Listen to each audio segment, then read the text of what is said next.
Хинэн шалгах тухай хуулийнхаа дагуу одоо орж ирсэн аптекерийг шалгах гэж байгаа гэдгээрээ ашиг сонирхлын зөрчилтэй байгаад та энэ бүрэлдэхүүнд нь орж болох уу? Бүрэлдэхүүнд нь миний уншсанаар бол ашиг сонирхлын зөрчилтэй хүн бүрэлдэхүүнд нь орж болохгүй юм билээ. Түр хорооны та өөрийгөө шалгах тухай асуудал оруулж ирдэ шүү дээ. Нөгөө нэг хадны манга ухаан худыг нэр бариад ухаан худыг урдаа барьчаад тэгээ аптекернүүдийг өөрөө шалгах гэдэг юм л да. Та 5 жил ажиллахдаа шалгахгүй юу хийж исэн бэ? За одоо ингээд ярихаар та одоо дахиад ухаан худгийг шалгуулахгүй гэдээ унлаа гэд сошиалоор 15 давхраасаа балбуулаад унах уу?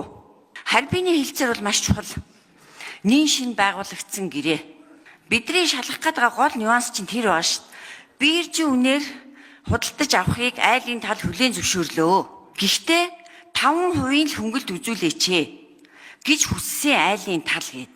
Өөрөөр хэлбэл биержийн үн хэд байгаа $100 байлаа гэхэд 5% хөнгөлөөд 95. Одоо бараг 120 байгаа баг.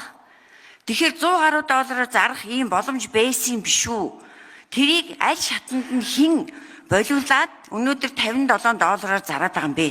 Хэрвээ энийг зөв болгох юм бол бараг 10 орчим тэрбум долларын ийм одоо ашиг Монгол улсад орох нэ гэд хүмүүс яриад байгаа.